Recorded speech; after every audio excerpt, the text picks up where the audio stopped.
Буларды мен азыркы сенада 10 миңге коём. Албай Момонов Баткен районунун Актурпак айылынын тургуну. Ал жаштайынан тарта улуттук аспаптарды жасап келет. Бүгүн да Баткен шаарында өткөн Куттуу эл улуттук форумуна кол эмгектерин алып келди. Биз азыркы убакта ошо ата бабабыздан калган ушул аспаптарды кайрадан жандандырып атабыз, жасап берип атабыз. Бул мен көчмөндөр сен катышып келдим. Ал жакта Кытайлар алып кетишти, музейге коебуз деп. Анан Арабияга алып кеттилер. Азыркы убакта дагы чыгып атат. Комуздар жасаймын. Кылкыяктын кичинегесинен жасаймын. Өрүктөн болот булар. Өзү жеп жүргөн өрүктөр бар го. Ошолорду мен кайрадан комуз чыгарып, кылкыяк чыгарып өнберем да. Жаш балдардын немесин өстүрүшүбүз керек. Ошол үчүн азыр кичинекей комуздарды чыгарып атам. Сувенирлер аталар балдарга берсе болот. Аталар балдарга берсе болот, апалар кыздарына берсе болот. Момонов улуттук аспаптарга болгон суроо талап соңку мезгилдерде жанданганын белгилейт. Кол өнөрчүлүктөн жасалган буюмдардын пайдасы бар. Ар бир бала келип азыр баары ойноп кетишти.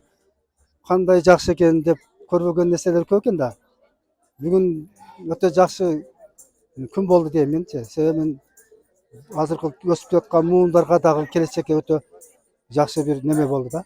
Түрткү, үлгү. Ана байбиче, мына байбиче. Бул апалар Лелек районунун Карабулак айылынын Мускайым аялдар тобу. Алар Лелек районунун аймагында калыптанган салт сана, кол өнөрчүлүктү көргөзүү үчүн келишиптир. Кыргыз эл мурдатан эле мал жандуу калк болгон. Малдын жүнүнө эч качан таштабаган.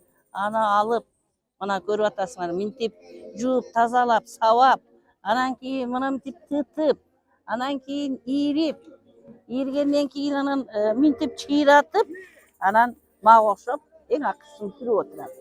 Мындан таар жасалат, таарысы бул жерде турат. Килем жасалат, мына астакта толтура килем. Эч качан койдун жүнүн таштаган эмеспиз. Бардыгын ошентип пайдаланат. Анан майда жүндөрдөн, козунун жүнүнөн кийиз жасалган.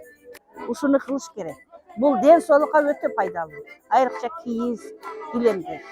Облус аймагындагы таланттардын, кол өнөрчүлөрдүн башын бириктирген Куттуу эл аталышындагы улуттук форум Баткен шаарынын Борбордук аянтында өттү. Ага мамлекеттик катчы Сүйүнбек Касманбетов, облус башчысы баштаган бир катар бийлик өкүлдөрү катышты. Баткен элинин атынан сизге белек. Алып кетет ашеме. Белек сизге. Бүгүн Баткен элин баатыр эл аттуу иш-чараларды жүргүзүп жатабыз. Бул иш-чаранын эң негизги максаты кыргыз элинин үрп-адаттарын, каdaa салтын бул коомдо даңазалоо.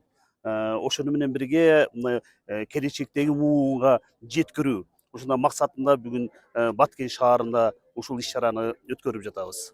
Форумда Баткен облусунан чыккан мамлекеттик ишмерлердин айкелине гүл чамбарлар коюлуп, алардын рухтарына багышталып, Куран окулду. Иш-чаранын алкагында 100 манасчы манас айтты. Аталган форум өлкө башчы Садыр Жапаровдун инсандын руханий, адеп ахлактык өнүгүүсү жана диний тарбиясы улуттук нарк жөнүндө кол койгон жарлыгынын жана кыргыз жараны концепциясын ишке ашыруу максатында Кара Кыргыз автономдуу облусунун түзүлгөндүгүнүн 100 жылдыгына карата уюштурулду. Нурпейил Ашур кызы, Сабира Бакирбек кызы, Салам Медиа.